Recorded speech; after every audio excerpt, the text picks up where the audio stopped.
Mwanzoni mwa hii filamu tunakutana na msichana mmoja anaitwa Suzana ambaye alienda moja kwa moja kwenye mapambano ya mieleka ya kienyeji ambapo mchumba wake Surya alikuwa anapambana huko. Surya baada ya kumuona mpenzi wake hapa akatembeza kichapo kweli kweli na akawa ameshinda. Sasa kwenye huu ushindi wakiwa wamepewa mbuzi. Wakiwa njiani kuelekea nyumbani wakiwa wamepanga kwamba mbuzi huyu watakwenda kumuuza ili aongeze pesa kwenye maandalizi yao ya harusi. Waliporudi nyumbani wakakuta wazazi wa Suzana wakiwa wananyanyaswa na kundi moja hivi la vijeba kutoka kwa mkubwa wao wa maagizo kufika hapa. Unaambiwa kwamba babake Suzana aliweka leani nyumba yake pamoja na mashamba yote ya mpunga kwenye dau la kamari. Kamari gani? Mzee huyu alienda kubeti kuku mmoja kushinda, hivyo kuku akawa ameshindwa. Kwa hivyo hawa jamaa wamekuja hapa kuchukua pesa zao. Huyu jamaa anayeongoza hiki kikosi anaitwa Gusi. Akasema kwamba yeye ametumwa na bosi wake anaitwa Raden kuja kuchukua kila kitu kilicho chake. Surya akajaribu kuzungumza na hawa jamaa. Gusi akamwambia kwamba we kaa pembeni kwanza, usiki kabisa na hii familia, usijiingize kwenye matatizo. Surya akajaribu kutetea jambo hili, akasema kwamba wapewe muda ili watatue jambo hilo. Chukua mbuzi hii kama sehemu ya malipo na mtupe siku kadhaa tu, tutatatua deni lenu. Gusi akawa amekubali jambo hilo, hivyo akawa amemchukua ile mbuzi na akawa amempa siku chache tu, na hizo siku chache ni siku 3 tu, kisha akawa wameondoka hapo. Siku iliyofuata familia ya Suzana, baba yake pamoja na mama yake, wakuwa maalikwa katika jumba la kifahari la bwana mkubwa Raiden. Yeye ndo utajiri mkubwa kwenye hiki kijiji, hakuna mtu mwingine, anaheshimika vibaya mno huyo mzee. Huyu mzee ana mke wake anaitwa Minadi. Familia ya Suzana ilionekana ikiwa na wasiwasi mkubwa kweli. Mnakulaje kwa kuenjoy mbele ya mdeni wako? Mnajua kabisa huyu mzee anawadai. Baba yake Suzana ikabidi kumshukuru tu Raiden kwa chakula, huku akikiri kwamba hana pesa za kutosha. Raiden akasema kwamba naelewa, sija kuita hapa ili tuzungumzie madeni. Yeye akasema kwamba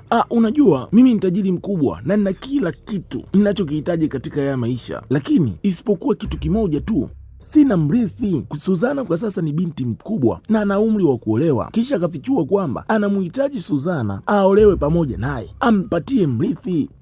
Sasa mke mkubwa huyu mzee akawa ameshangaa hili jambo, hawajazungumza kabisa neno lolote na mme wake, lakini mzee akiendelea kukazia, anasema kwamba anamhitaji Suzana aolewe pamoja naye na hili sio ombi. Suzana hili jambo lilikuwa limemfyeka mdomo, akakaa kimya, anatazama tu nini kitakachofanyika hapa, mzee ataamua nini, na anadaiwa chungu nzima madeni. Tukio lililofuata moja kwa moja bwana, kweli binti akawa ameolewa na Raden. Wote wawili, yani Suzana pamoja na mke mkubwa Minad, wote wanaonekana hawana furaha kabisa. Sasa katika shughuli hii mara bwana mkubwa Surya akawa amefika hapo, kalewa, ana hasira kali. Watu wa Raiden wakajaribu kumzuia, jamaa akatembeza kipigo. Katika vurugu hizo moto ukawa umezuka eneo hili. Surya akawa amempigia kelele za kiume mzee Raiden akidai kwamba Suzana ni mke wake wa baadaye, hakupaswa kufanya jambo hili. Raiden kisha akawa maamuru watu wake wamkamate huyo kijana, wamtie adabu. Aisee, walimdunda Surya mbele ya macho ya Suzana baada ya kumuona Surya akiwa amefungwa na kuning'inizwa, huku Raiden akiwa anampiga mgongoni kwa mijeledi. Suzana akamwomba Raiden amwachie huyu kijana. Huyu mzee kachukua na panga kabisa, anataka kumkata mkono. Wewe unajifanya mbabe, si ndio? Suzana ikabidi kuingilia kati, akaingia magotini mwa Raiden, akaomba msamaha, akamsii huyu mzee amwachie Surya awe hai, akiahidi kwamba yeye atafanya chochote atakachokuhitaji huyu mzee ili tu amsamehe Surya. Raiden akawa amekubali jambo hili na kuwa amemchukua binti hapa moja kwa moja, mbilinge anakwenda kumrushia kitandani. Huyu mzee ana vurugu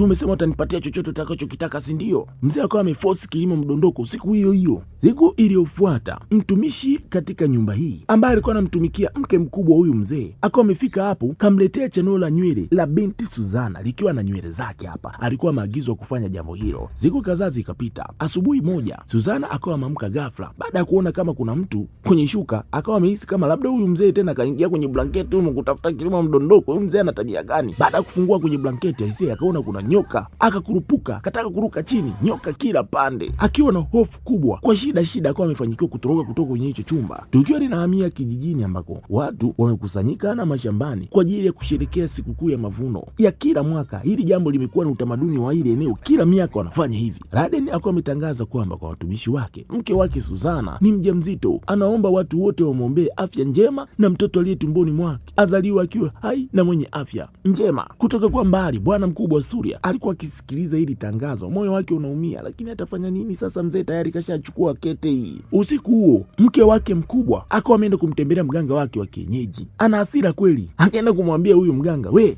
Mimi nimeomba jambo kubwa kwa Suzana limtokee. Unatuma minyoka yako kule, inaenda kusaidia nini sasa minyoka ile? Na Suzana ni mjamzito mpaka sasa hizi. Mganga akawa amuuliza, Minadi, unataka nini hasa kifanyike kwa huyo binti? Minadi akawa amesema kwamba mimi ninachotaka tu Suzana afe, sio tu afe bali ateseke sana kabla ya kufa. Bana, upande wa nyumbani huko kwa mama Mjengo, binti Suzana alikuwa nyumbani anakunywa chai, ghafla akaanza kukohoa, akawa ametoa kipande cha nywele kirefu kutoka mdomoni mwake, jambo lilomtisha kweli. Binti akaanza kuhisi pengine kuna mtu kamchawia. Siku iliyofuata Suzana akawa ameenda sokoni akiwa na mtumishi wake. Huyo mtumishi wake anaitwa Rati, ni mtumishi mwaminifu kweli. Rati baada ya kuwa ametoka hapo kwenda kununua mahitaji, akawa amemwona Surya akifanya kazi karibu na ile eneo, hivyo akawa amemkaribia, lakini Surya akawa amejaribu kuondoka hapo kwa sababu anajua Suzana ni mke wa mtu tayari na ana mimba. Suzana akawa amemzuia na kumuuliza kwamba unaendeleaje. Surya akawa amekiri kwamba inaniumiza sana kuona mtu ambaye mimi ninampenda amebeba mimba ya mwanaume mwingine. Suzana akawa amemwambia kwamba nimefanya haya yote kwa ajili ya familia yangu na pia nimefanya haya kwa sababu yako. Akawa amesisitiza kwamba yeye ampendi kabisa yule mzee Raden, lakini tu amelazimika kufanya hivyo. Surya akawa amejaribu kutoka hapo. Suzana akawa amemuita tena akamwomba msaada sana msaidie. Surya alipouliza msaada gani unahitaji kutoka kwangu, Suzana akawa amekiri kwamba ninahisi kabisa kuna mambo ya ajabu yanaendelea katika lile jumba la kifalme. Sijisikii salama kabisa katika lile eneo. Ninaamini kabisa kuna mtu ametumia uchawi mweusi kwa ajili ya kuniloga. Akawa amemwelezea kila kitu, matukio yote ya ajabu ambayo ameyapitia katika lile kathiri, na akawa amempatia Surya kile kifungu cha nywele alichokitoa mdomoni mwake, kikiwa kimefungwa kwenye kitambaa. Rati akawa amewasili hapo, hivyo Suzana akawa ameondoka hapo kwa haraka, huku Surya akawa amebaki hapo kukitazama kile kifungu cha nywele kwa makini. Siku zikapita, tarehe ya kujifungua Suzana ikiwa imekaribia. Wakati huo sasa mwanamama Minadi akamkaribia tena mganga wake kwa hasira, analalamika sana, mbona Suzana mpaka saizi yuko hai, tumbo lake linaendelea kukua na mimba yake muda si mrefu ataenda kujifungua. Anadai kwamba binti mpaka saizi bado yuko hai, kwa nini hajafa? Mganga akasema kwamba bado kuna njia moja tu, njia ya mwisho, uchawi wa mauti. Huo uchawi unaitwa Banispati, laana ya moto, hatari sana hiyo unaambiwa, lakini ina gharama kubwa. Minadi akauliza gharama gani? Mganga akamkaribia akamwambia kwamba lazima ushiriki kilimo mdodoko na mimi. Huyu mganga na yeye simuelewi.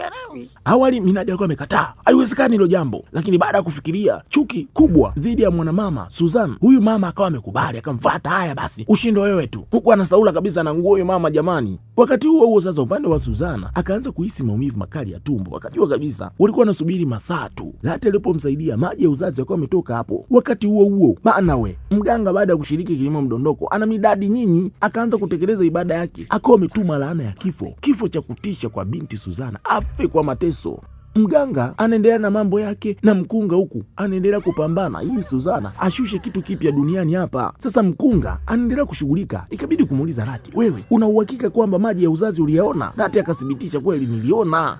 Sasa anashangaa mbona Suzana anapitia maumivu makali lakini mtoto haonekani wala haoneshi dalili yote ya kutoka. Sasa kwa sababu ya makelele makubwa, mzee Raden ikabidi kuingia ndani kwenda kuuliza, jamani, kila kitu kipo sawa? Mkunga akasema kiko sawa, lakini mtoto tu ndo bado hajaanza kutoka. Mkunga akasema hebu jamani, mtupishe kidogo, Rati nenda kafunge mlango ule. Basi Rati akawa ametoka hapo na kwenda kuufunga ule mlango, akaufunga tena kwa ndani. Shughuli bado inaendelea kuwa kubwa, mtoto haonekani, dalili ya kutoka, na binti analia kwa uchungu kweli kweli, kwamba uchungu umefika kwenye levo zake kabisa. Ghafla mkunga na Rati katika harakati zake zisizokuwa za kawaida wanashangaa tumbo la huyu binti Suzana linacheza kama kwamba mtoto tena anatafuta mlango wa kutokea juu ya tumbo. Wakiwa wameshangaa, wakiwa wameogopa, ikabidi kurudi nyuma kwa hofu. Wakaanza kuangalia mimba ya Suzana ikaanza kuhangaika, sio yeye tena. Mara piu mganga akaipoteza ile mimba ikatoweka. Watu wakiwa wanashangaa, dakika chache baadaye mimba ilikuwa imetokea katika mgongo wa Suzana. Isee, binti alihangaika nyinyi, mimba kwenye mgongo. Binti akawa ameanguka kifudifudi kwenye kitanda, tumbo la mimba likawa limepasuka mgongoni hapo hapo.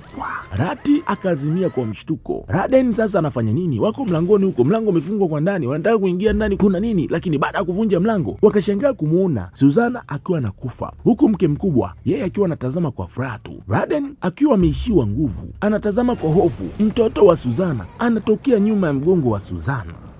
Baadaye wakiwa wanazungumza, Raden pamoja na mke wake mkubwa, Minadi akieleza kwamba mtu yeyote anayekufa kifo cha ajabu cha namna hiyo lazima kabisa huwa anahusishwa na uchawi tu. Akamkumbusha kwamba Raden, lazima ukumbuke kwamba Suzana amejifungua siku ya ajabu, siku ya Ijumaa Kuu ya Qur'an. Usiku huo unahusishwa sana na ibada za giza. Huyu mzee ikabidi kuuliza, kwani aliwahi kujihusisha na uchawi wa aina yoyote? Huyu mwanamama akadai huenda Suzana aliwahi kutumia uchawi wake katika nyumba hii kwa ajili ya kutuloga sisi. Raden alipouliza kuhusiana na mtoto wa Suzana, vipi anaendelea vipi, Minada akawa amemwambia kwamba mtoto ni mzima lakini ni msichana. Raden akawa amesema kwamba niliposema mrithi nilimaanisha mtoto wa kiume. Minada akajibu kwamba kila kitu kwa sasa kimegeuka kuwa janga kabisa, lakini akamwambia asiwaze, yeye atasimamia mazishi ya mwanamama Suzana na atahakikisha kwamba hakuna mtu yoyote anajua kilichotokea kiundani zaidi. Siku iliyofuata Rati akaonekana akiwa anatoka katika hili nyumba la bwana mkubwa Raden. Zuria akawa amemkaribia kwa siri na akawa amejitambulisha kwamba yeye ni mpenzi wake Suzana, na akawa amemuuliza vipi, Suzana bado yupo nyumbani? Nina shida naye, nimemleta hapa za kumlinda. Binti Rati akiwa na machozi kwa sababu yeye alikuwa na mapenzi ya dhati na Suzana, akawa amemwambia Zuria kwamba Suzana amefariki dunia usiku uliopita wakati anajifungua. Zuria akawa ameshtuka sana hili jambo. Rati akawa ameeleza kwamba mtoto alipitia katika mgongo wa Suzana na alikufa kwa sababu ya uchawi. Zuria akauliza nani aliyemfanyia hivyo mpenzi wangu, lakini Rati akawa amesema kwamba yeye hajui chochote. Zuria akauliza Suzana amezikwa wapi? Binti akawa amemwelekeza. Zuria akaenda moja kwa moja katika kaburi la mpenzi wake na akawa amechimba, hatimaye akawa ameuchomoa ule mwili wake. Ndani yake alipomtazama uso wake, mshikaji alilia kwa uchungu mkubwa sana. Akawa amemgeuza kweli, akaona jeraha katika mgongo wa binti, akawa ameuchukua ule mwili kuingia nao ndani ya msitu. Asubuhi iliyofuata Zuria alionekana amelala karibu na maisha ya Suzana. Ghafla akasikia sauti ya mwanaume ikiwa inamuita Zuria. Akaangalia huku na kule, hakuna mtu. Akiwa na hofu akainua mwili wa Suzana akaingia ndani zaidi ya msitu. Baada ya kumlaza chini akageuka tena baada ya kusikia ile sauti ikiwa inamuita tu. Mshikaji akaanza kusema, wewe ni nani, mbona nifuatilia? Ile sauti ikamjibu kwamba wewe umebeba nini hicho? Zuria akasema, jionyeshe, wewe ni nani? Sauti ikamuuliza tena, huo mwili ni wa nani? Zuria ikabidi kujibu, huyu ni mpenzi wangu. Sauti ikabidi kumuuliza, kapatwa na nini? Zuria akaeleza kwamba alikufa kwa sababu ya uchawi mweusi. Ile sauti ikawa imeshangaa sana, inawezekana vipi mtu kumfanyia mtu jambo la kikatili namna hii? Zuria kisha akawa muuliza sauti hiyo, wewe ni nani haswa? Sauti ikawa imejitambulisha ikasema kwamba yenyewe inaitwa Samir. Ikawa imemuuliza Zuria, sasa umebeba mwili huo na upeleka wapi? Zuria akawa amekiri kwamba kwa kweli sijui chochote. Sauti ikabidi kumuuliza huyu bwana mkubwa, je, unataka mpenzi wako aishi tena? Zuria akiwa na hasira akauliza, inawezekana vipi mtu aliyekufa anawezaje kurudi kwenye uhai? Zuria akamtaka Samir aseme ukweli kuhusiana na yeye ni nani hasa. Samir akawa amejibu kwamba mimi ni kifo. Zuria akauliza, wewe ni pepo? Samir kujibu moja kwa moja akieleza kwamba uchawi wa giza ulioondoa maisha ya Suzana. Hiyo ni wazi inaonyesha kwamba Suzana alikufa akiwa na kinyongo ndani ya moyo wake, bado ana kisasi. Kisasi hicho hakipaswi kabisa kupuuzwa. Samir akasema kwamba ana ofa, lakini lazima wakubaliane kwamba yeye amrudishie Suzana uhai, lakini Zuria amhakikishie kwamba yeye atamletea mtoto wa Suzana hapa kama sadaka kwake, kwa sababu mtoto huyo hana haja ya kulelewa na huyu jamaa, kwa sababu sio mtoto wake kabisa, yule ni mtoto wa kifo. Basi Zuria akawa amekubali jambo hilo. Samira akamwambia basi sawa, fumba macho, lakini usifumbue macho. Chochote kitakachotokea wala utakachokisikia usifungue macho kamwe. Ghafla mti mkubwa uko umeanguka chini kwa kishindo nyuma yake, na Suzana akawa amenyanyuka akiwa na uhai tena. Zuria akawa ameshangaa sana hilo jambo, akiwa na furaha ya kumwona mpenzi wake karudi katika uhai, lakini jeraha mgongoni mwake bado lilikuwepo. Suzana akiwa amechanganyikiwa anauliza, mtoto wangu yuko wapi? Zuria akawa ameuliza kama hakumbuki chochote kilichotokea. Suzana akawa amegusa jeraha lake mgongoni kwa hofu kubwa, akauliza, kimenitokea nini mimi na mtoto wangu yuko wapi? Ghafla kikaanza kusikika kilio cha mtoto mchanga. Suzana akawa ameingiwa na hofu, anasema kwamba huyo ni mtoto wangu. Wakati huo huo kunguru akawa ametua karibu kumvuruga Zuria. Zuria kwa sekunde chache tu alipogeuka, Suzana katoweka, hayupo eneo hilo. Moja kwa moja Suzana baada ya kutoka hapo akaenda katika lile nyumba, katika lile kasri la yule mzee, akawa anamtazama mwanamke mmoja anamhudumia mtoto wake hapa, na mtoto huyu alikuwa analia, na ndio maana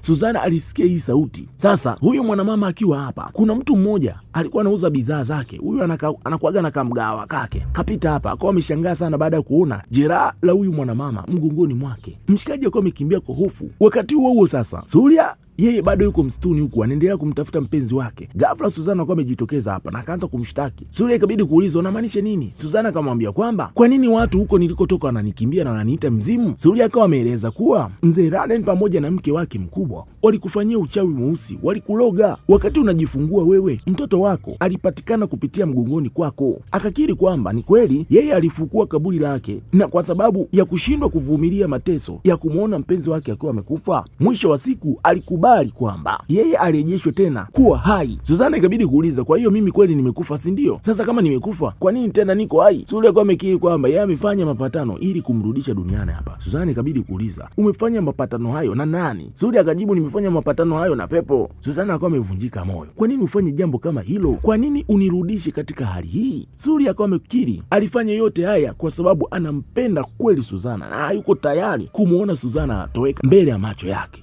Sasa kwa sababu Suzana pia alimpenda sana huyu kijana, hivyo akawa amemsamehe na akawa anatamani aishi na huyu kijana milele na milele, na akawa amemuuliza, wewe hautaniogopa nikiwa katika namna hii? Suria akawa amejibu kwamba haijalishi umekuwa nani, binadamu ama kiumbe kingine, mimi ninakupenda tu. Hata hivyo Suzana akawa amesema lazima kwanza wamuokoe mtoto wake, hawezi kabisa kumwacha mtoto wake akiendelea kukaa katika ile nyumba. Asubuhi iliyofuata Suria akawa amemtembelea Rati na kumwambia kwamba tunahitaji msaada wako, na msaada huo unahusu mtoto wa Suzana. Baadaye akawa amemuongoza Rati na kumwingiza msituni. Rati ikabidi kumfuata tu kwa uoga. Suria akawa amemwambia Rati kwamba amsubiri hapa, yeye aendelee kumtafuta Suzana. Akiwa peke yake hapo, Rati akaanza kusikia kicheko cha kutisha. Baada ya kutazama pande zote, akamuona mtu yuko juu ya mti huko. Kwenye kumtazama vizuri, akamuona ni Suzana. Rati akajaribu kukimbia, lakini kwa hofu Suzana akawa amemtokea mbele yake na Rati akawa ameanguka chini kwa uoga. Suria akawa amewasili hapo na kumsihi Suzana amwache, akaeleza kwamba Rati anaweza kutusaidia ili kumwokoa mtoto. Suzana alipotulia, Rati bado akiwa na hofu kubwa ailia huko, anasema kwamba Suzana tayari amekwisha kufa. Akamsihi sana Suria asimuhusishe katika jambo hili. Suzana kwa upole akawa amemwambia Rati kwamba ninamhitaji mtoto wangu, ninaomba unisaidie katika hili. Suria pia akawa amemsisitiza kwamba Rati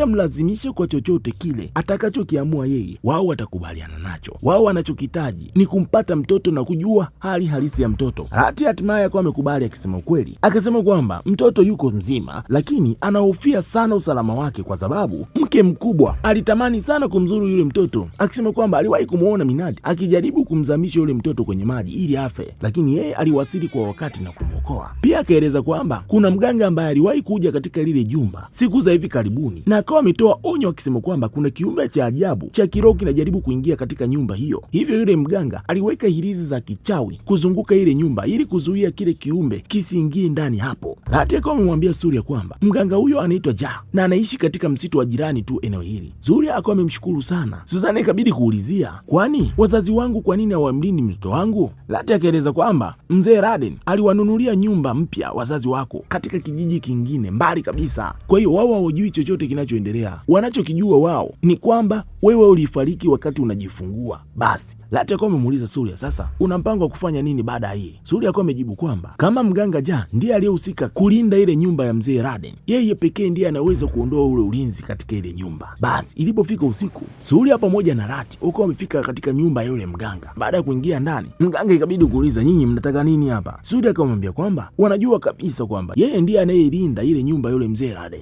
na wanamtaka aondoe ule ulinzi katika ile nyumba. Wao wana jambo lao la msingi. Mganga akawa amesema, kwa nini mimi nifanye hivyo? Suria akawa amefichua kwamba yule mzee Raden pamoja na mke wake wanamfanya mtoto akae mbali na mama yake, na akawa amesema ukweli kwamba roho ya mama yake huyo mtoto imefika hapo kwa ajili ya kumchukua yule mtoto. Mganga ikabidi kucheka kwanza na akatumia nguvu zake za kichawi kuthibitisha kwamba anajua kwamba Suzana amerudi hapo. Wakati huo kweli Suzana akawa ameonekana akiwa nje hapa, lakini akawa ameshindwa kusogea kwa sababu kanaswa kwenye kizuizi cha uchawi wa huyo mganga. Na mganga akawa amesema kwamba mnadhani Suzana anaweza kufanya chochote dhidi yangu? Hawezi hata kuvunja ulinzi wangu nilionao mimi, ilizi yangu binafsi. Mshikaji akawa anagamba akiwa anaonesha ilizi aliyovaa. Suria akawa amuuliza kwamba we mganga, wewe ndiye ule mloga Suzana? Suria alipojaribu kumshambulia mganga, mara moja akawa amechukua kimdoli cha vodou akawa amemdhibiti huyu mshikaji na kumrusha chini. Rati akajaribu kumshambulia, yeye akawa amepigwa kikumbo na akawa ameanguka chini. Suria akamsihi sana mganga amwachie Suzana ili aende kuishi kwa amani na mtoto wake. Mganga akabidi kumuonya huyu mshikaji akimwambia kwamba wewe bado uelewi chochote kuhusiana na unachokifanya. Yule mwanamke uliomrudisha katika haya maisha kutoka katika umauti, yule sio mpenzi wako tena unayemfahamu. Sasa hiyo ni roho ya kisasi na ni roho mbaya sana, ni katili kuliko hata binadamu walio hai. Wakati mganga akiwa tayari kabisa kuangamiza maisha ya huyu kijana, Rati akawa amejirusha katikati yao. Yeye akawa amejeruhiwa vibaya sana na huyu mganga, lakini mara moja akawa amechukua ile hirizi katika shingo ya mganga na akawa ameitupa kwenye moto. Si alijigamba? Hirizi ilipoungua tu, uchawi na nguvu zote zikawa zimeisha hapo hapo, na Suzana akawa ametoka katika kile kizuizi na kuingia ndani mara moja. Zuria akawa amemshushia kipigo mganga na kwenda kumsaidia Rati, lakini mganga alivyonyanyuka akawa amemzimisha Surya. Lakini ghafla taa zilikuwa zimezimika. Mganga saizi hana nguvu za kichawi, ana nguvu za mwili tu. Akaanza kusikia kicheko cha kutisha. Suzana anacheka lakini haonekani. Kisha akawa amemtokea mganga, akawa ametoweka tena. Mganga akiwa amechanganyikiwa akawa ametokea kwa nyuma ya mganga, akawa amemkamata kichwa na kumbinya. Alikibinya kichwa, kilikuwa kimepasuka pia kama tikiti. Upande wa nje sasa kwenye kijiji, walinzi wako bize kutafuta mzimu, kwa sababu taarifa zimeenea kwamba kuna mzimu umepatikana kwenye hichi kijiji. Wakawa wameweka mtego, hivyo kwa hiyo walikuwa wamenasa mwanamke mmoja hapa. Baada ya kusogea hapo, walipomtazama vizuri wakamwona ni Suzana. Wanamjua huyu ni mke wa mkubwa kwenye hichi kijiji, bwana mkubwa Radin. Ikawa imelazimika wamtoe tu pale. Wakaanza kumuuliza umefikaje huku? Mwanamke alikuwa amesema kwamba ana tofauti kidogo na mume wake, wamegombana, ndio maana amekuja huku kutuliza kidogo akili. Sasa wakawa wamekaa wameshauriana, mmoja kabidi kutoka hapo ili aende kuzungumza na mzee Radin, ikiwezekana wapate chochote kitu, kwa sababu wamempata mke wake. Kweli baada ya kumfuata mzee, mke wako yuko huko msituni. Kwanza mzee kabidi kuuliza mke wangu gani? Mke wangu ni mwoga tu, hata mchana ndio iweje usiku aende msituni huko peke yake? Mzee baada ya kuingia huko msituni kwenda kumwangalia mwanamke unaosema ni mke wake, afande baada ya kufika hapo anasema kwamba mke wako huyu hapa. Sasa mzee anamwangalia mwanamke, ni mwanamke tofauti kabisa na Suzana, lakini wao maaskari wanamtazama, wanamuona ni Suzana, wanashangaa huyu mzee mbona anazingua, huyu ni Suzana. Wao wanamuona kama Suzana, lakini mzee anamuona kama mwanamke mwingine tu, amjui kabisa huyu mwanamke, na wakawa wametoka hapo akiwa amechukia kabisa. Hao mapolisi baada ya kujadili kabidi kumchukua mwanamke na kwenda kuishi naye katika jengo lao. Sasa wakiwa hapo, wao wenyewe wanajadili, wanaamini kabisa huyu mwanamke isije kuwa ni mzimu, ndio maana mume wake amemkataa. Hivyo wao baada ya kujadili kwa muda mrefu, Suzana akawa amejua kabisa, na hivyo ulikuwa ni mpango wa yeye pamoja na mpenzi wake Surya. Hivyo mwanamama huyu Suzana ikabidi kuwathibitishia au maaskari kwamba yeye sio binadamu halisi. Akawatia jamba za kutosha hapo. Baada ya kukimbia, baadaye wakawa wamekusanyana hapa. Surya akawa amefika hapo na akawa amewaweka wazi hao walinzi wawili, akiwaambia kwamba Braden pamoja na mke wake Minadi walimwajiri mganga mkubwa sana kwa ajili ya kutumia uchawi dhidi ya mwanadada Suzana, na akawaambia wazi kwamba Braden pamoja na mke wake ndio wamemuua Suzana na kumkatalia mtoto wake Suzana. Hivyo roho yake ama mzimu wa Suzana umefika hapa, unahitaji kumpata mtoto wake, na akawa amemwambia kwamba mtoto wa Suzana yupo hatarini kuuawa na ile familia. Hivyo akawa ameomba sana wao maaskari wamsaidie Suzana, ikiwezekana wakae pamoja naye, na akawa ameahidi kwamba hawezi kumdhuru mtu yoyote, ni mtu mwema kabisa. Hivyo wale walinzi wakawa wamekubali jambo hilo. Baada ya kujua ukweli wa mambo, siku iliyofuata Minadi akawa ameenda katika nyumba yule mganga wake. Baada ya kufika hapa, akashangaa kuona mganga wake amekufa katika namna ya ajabu kweli. Usiku huo huo akiwa chumbani kwake, wakati anachana nywele zake, akawa ameshangaa, mbona kama kuna nywele ya mtu mwingine hapa? Baada ya kutazama juu, akamwona Suzana hapo kaning'inia kichwa chini miguu juu. Minadi akapiga kelele, akasikia kicheko humo, naoni mtu yoyote mbele yake. Mwanadada Suzana akawa ametokea mbele yake, akawa amemshika huyo mwanamke. Mwanamke anakuja kushtuka, ni mume wake kafika hapo. Nini kimetokea? Minadi ikabidi kuzungumza na mume wake, akasema kwamba ninaomba utafute mtu alete ulinzi katika hii nyumba, nimemwona Suzana. Mzee akashangaa, mzee ikabidi kumzima data kidogo mwanamke. Haya, ongea taratibu, unasema vipi? Umemwona Suzana? Suzana si amekufa? Mwanamke ikabidi kujielezea kwamba alikuwa na mganga ambaye ndiye alikuwa anailinda hii nyumba dhidi ya pepo wachafu na mizimu wa hovyo hovyo. Akasema kwamba Suzana ni ndio amekufa, lakini amefufuka mme wangu. Akawa amemchukua mme wake na kumpeleka makaburini. Walipofika huko, wakashangaa kaburi la Suzana limefukuliwa, lipo tupu. Marehemu kaenda wapi? Mzee akasema kwamba atafute mganga amsaidie, yawezekana Surya ndiye amefukua huo mwili na kuchukua eneo hili, kwa sababu wanajua Suzana alikuwa na mahusiano na Surya. Mwanamke akasema kwamba hapa tayari kuna mzimu umekuja kwa ajili ya kutushambulia. Baada ya maneno, mzee kabidi kweli kuajiri mganga. Mganga akawa amefika hapa. Huyu mganga ukimwangalia tu kama watu wa kumfu, mwanzoni nilijua ni master wa jaksheni. Mganga akauliza, nani yupo ndani humo? Wakasema ni mtoto. Huyo mtoto ni mtoto yule mwanamke ambaye ni mzimu, si ndio? Minadi akasema ndio baba. Mzee akasema basi huyo mwanamke lazima atamtafuta huyu mtoto popote ambapo atakapokuwa. Minadi ikabidi kuuliza, vipi tunapaswa kumuondoa huyu mtoto katika hii nyumba? Lakini mganga hakujibu chochote kuhusiana na hilo. Badala yake akampatia mwanamama huyu chungu cha ulinzi ambacho atakiweka mlangoni kwake. Pia akawa amempatia kioo kidogo na kifaa kingine cha ulinzi. Akamwambia kwamba atarudi hapa iwapo tu itaonekana Suzana kafika katika mazingira haya. Wakati huo huo, upande wa kijijini kuna kuna sherehe zinaendelea kama kawaida, sikukuu ya mavuno, ni shangwe tu. Sasa wakiwa hapo, kuna mwanamke mmoja akawa amempa ishara Surya kwa sababu walikuwa na mpango wao madhubuti siku hiyo. Hili jambo limekaa kimkakati zaidi. Wale walinzi, wale maaskari ambao walikuwa wamemhifadhi Suzana wakiwa wamefika hapa, wakaanza kuwashawishi walinzi wa mzee Raden ili waende kusherekea huko, wakatafuta tapiskari wanakaa tu hapa vijeba bana we. Baada ya kuwashauri kwa muda mrefu, walinzi kadhaa wakawa wameondoka hapo, lakini Goose yeye akawa amekana kabisa kuondoka eneo hilo. Yeye ni mlinzi mtiifu kwa bosi wake. Walinzi baada ya kufika huko, yule mwanamke mmoja ni kuatia tu hawa jamaa pombe tu, ni kuhakikisha walewe. Sasa upande wa nyumbani kwa mzee Raden, Rati mara kaonekana kafika hapo. Rati sisi tunajua amekufa. Baada ya kufika hapa, yule mlinzi Goose ikabidi kumuuliza, "Wewe ulikuwa wapi siku zote hizo? Mbona bila taarifa?" Rati akasema kwamba alikuwa amekwenda kumwangalia mama yake, ni mgonjwa hivyo alikuwa huko kwa ajili ya kumuuguza. Muda huo huo mzee Raden alikuwa ametoka hapo na akawa amemuuliza swali hilo hilo. Binti akawa amesema kwamba alitoka maeneo hayo na kwenda kumuuguza mama yake, akawa ameomba msamaha kwa sababu alienda kumuuguza mama yake na kuwa na namna. Mzee akawa amemwambia, "Haya, ingia ndani." Mzee akawageukia walinzi, "Haya, mbona nyie mko hapa?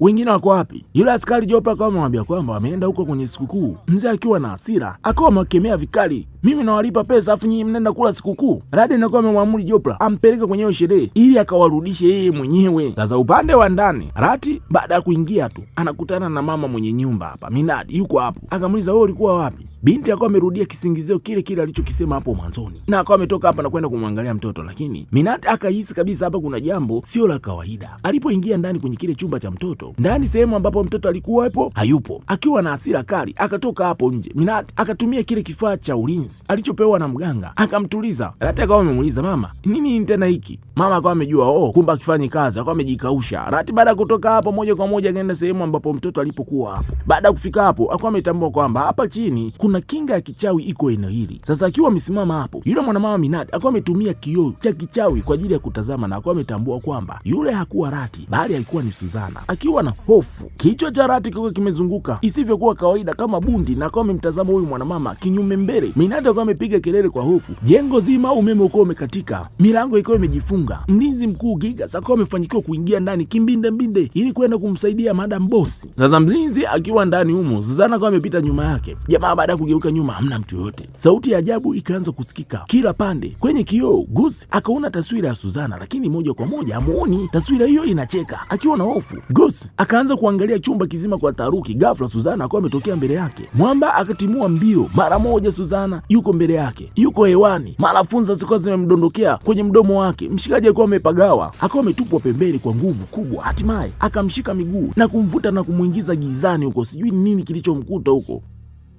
Mzee Raden kwenye sherehe baada ya kufika kwa walinzi akawa amewarudisha mbio mbio nyumbani, akakuta kuna giza. Mzee akaingia ndani mwenyewe, akachukua tochi, akaona mwili wa mlinzi Goose ukiwa chini tayari hana uhai wowote. Akaendelea katika chumba chake, akaona kuwa mtoto yuko salama juu ya kitanda. Akasikia mlango wa bafuni ukiwa umefungwa, akaenda kuangalia, akamkuta mke wake huko ana wengi la kutosha. Baada ya kuwa amemtuliza, mwanamama akasema kwamba Suzana alikuwa hapa anajaribu kuniua. Raden baada ya kusikia hivyo akasema kabisa, hapa tunapaswa kuondoka mara moja kutoka katika hili eneo. Mara wakaanza kusikia kicheko cha kutisha. Wakati huo huo upande wa Surya akawa amefika nyumbani hapo, lakini milango ikiwa imefungwa. Ghafla mlango mmoja ukiwa umefunguka. Yeye si mwenyeji eneo hili na Suzana ndiye anayefanya kila kitu katika eneo hili. "Ingia baby." Alivyoingia ndani mlango ukiwa umefungwa. Surya lengo ni kumpata mtoto wa Suzana tu. Akaenda kwenye kitanda, mtoto hayupo. Wakati huo huo walinzi wale watatu wa Raden wakawa wameingia ndani hapo, lakini wamelewa. Mkono ukiwa umetokea hapa. Sasa kuna mlinzi mmoja mara kashikwa bega. Yeye akaanza kuwaza au ni pombe nini? Haoni mtu. Mara akasikia sauti ya mzimu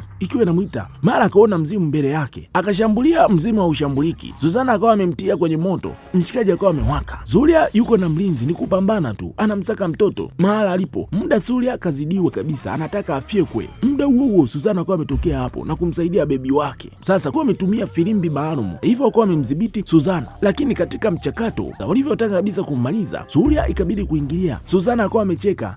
Akaanza na mlinzi kwanza mwenye filimbi. Mlinzi kachukua ile filimbi ile kupuliza. Filimbi ya ilii imejaa funza tu. Moja kwa moja akawa ameitumia filimbi hiyo na kumuua huyo mlinzi. Kisha akawa amemaliza na mwenzake. Wakati huo Minad pamoja na mume wake Raden wakawa wamefika eneo hilo. Minad kabeba mtoto wa Suzana. Mama akapaniki. Amemuona mbaya wake. Huyu Minad akawa amemwambia kwamba, "We, usinisogelee nitamuua mtoto wako." Kweli Suzana mara moja ikabidi kurudi nyuma ghafla. Mganga akawa amewasili hapo. Akawa amemtupia Suzana misumari ya kichawi na kumgandisha. Wakamnasa. Mzee Raden akawa amemfyatulia risasi na kumpiga Suzana. Surya akawa ameingia hapo na kwenda kumsaidia mpenzi wake, akawa amemshambulia mzee Raden. Sasa wakati wao wana purukushani, mganga naye anaendelea purukushani zake na Suzana akiwa anamtia misumari ya kichawi tu. Wakati anataka kumdunga msumari wa mwisho kabisa, mara Surya pamoja na yule mzee wakawa wamedondokea hapo. Huyo mganga akawa amekosa umakini kwa muda mchache tu. Muda huo huo Surya akawa ametumia kufyatulia risasi yule mganga, na Suzana akawa ametumia misumari yake ya kichawi na kumuua mganga huyo hapo hapo. Wakati Suzana anataka kumuua mzee Raden, Surya akawa amejaribu kumtetea, lakini Suzana akakataa kabisa kumsamehe huyu mzee kwa sababu yeye ndio sababu ya haya mambo yote, akawa amemuua huyu mzee. Kisha akaanza kumfuata mbaya wake. Huyu mwanamama akaanza kukimbia na yule mtoto, hataki kumwachia huyu mtoto kwa sababu mtoto huyu ndio kinga. Akawa amefika sehemu akamwambia kwamba usinisogelee, nitamtupa mtoto wako. Kwa hiyo mwanamke ikabidi kumtupa huyu mtoto, lakini Suzana akawa ametumia nguvu zake za kichawi kumdaka huyu mtoto kwa nyasi. Baada ya kumuona ni mtoto wake kweli na akawa amemkumbatia hapo kwa upendo na akawa amemwacha hapo, akaanza kumfuata mbaya wake. Suzana akawa amejitokeza mbele huyu mwanamama. Minada alijaribu sana kujisaidia lakini ilishindikana. Suzana akacheka kicheko kibaya, anacheka kicheko kibaya nyie. Surya akawa amemchukua mtoto na kumpeleka mahali salama. Minati anakuja kushtuka, mara Suzana hayupo. Si akajua ngoja miguu ninayo, cha kufia nini, ni kukimbia tu. Mara shwe akapaishwa juu juu, akaangushwa chini. Suzana akaamua kulipa kisasi. Aisee, huyu mwanamke hajawahi kupata mimba, lakini mara mgongo wake ukavimba, mimba iko juu ya mgongo. Ghafla nyuma yake mgongo ukawa umepasuka na Suzana akawa ametoka ndani yake. Akawa amemuomba mtoto wake kutoka katika mikono ya mpenzi wake Surya ili ambebe. Surya akawa amemkabidhi mtoto. Suzana akamwambia kwamba Surya, sasa tunaweza kuishi milele, ulinirudisha kwa ajili ya hili, hatimaye tuko pamoja hivi sasa. Kisha akamwambia kwamba atumie panga ili amuue mtoto. Surya akawa ameshangaa, hii nini tena? Haamini masikio yake. Akawa amemuuliza, unataka nimuue mtoto wetu? Suzana akawa ametikisa kichwa bila huruma. Ni hapa tu, baada ya kutimiza jambo hili tunaweza kuishi mimi na wewe milele. Surya akawa amekubali maneno hayo na kumkumbatia Suzana, lakini badala ya kumdhuru mtoto akawa amechukua ule msumari wa kichawi wa ule mganga na akawa amemdunga mwanamke huyu kichwani hapo hapo. Suzana akawa anahangaika akiwa katika nafasi ya mwisho. Akawa amemuuliza Surya, kwa nini unanifanyia hivi? Kisha akawa ameanguka chini na kufa hapo hapo. Surya alipiga magoti pembeni yake na kuomba msamaha kwa mpenzi wake, akimwambia kwamba lazima akubali kilichotokea, lakini hawezi kumzuru mtoto kwa sababu ni mtoto, hana hatia ya aina yoyote. Na akawa ameahidi kwamba atampenda na atamlea kwa mapenzi yake mazuri. Akawa ameahidi atampatia mapenzi ya dhati kama mtoto wake wa kumzaa, na akawa ameahidi kwamba Suzana watakutana wakati mwingine pindi yeye atakapokufa, na atazibeba kumbukumbu zake za yeye na Suzana miaka yote, daima na daima. Siku moja tutakuwa pamoja tena mpenzi. Basi kijana akawa amembeba marehemu mpenzi wake na kwenda kumzika. Sauti ya yule pepo ikaanza kumlaumu Surya. Pepo liliokuwa limempa uhai Suzana lilimhitaji mtoto, likamwambia Surya kwamba ulinidanganya. Kwa nini umemfanyia hivyo Suzana tena? Wewe huku niambia kwamba unahitaji kuishi naye milele. Kwa nini umemchagua mtoto tena badala ya mpenzi wako? Surya akajibu kwa uthabiti, siku moja na mimi nitakufa, njoo unirudie wakati huo, lakini mtoto huyu sio wa kwako, hakuchagua kuzaliwa duniani hapa. Kabla sijaondoka, nataka nimpe nafasi ya kuishi maisha yake kamilifu. Hii ndiyo adhabu yangu katika dunia hii kwa kujaribu kufanya mapatano na wewe. Kweli mshikaji alijitolea kumlea huyu mtoto kwa upendo mkubwa. Tafadhali usisahau kulike, kushare na kucomment. Subscribe kama bado wewe sio mwanafamilia wa Chimbo la Wajanja. Karibu Swahili Maktaba.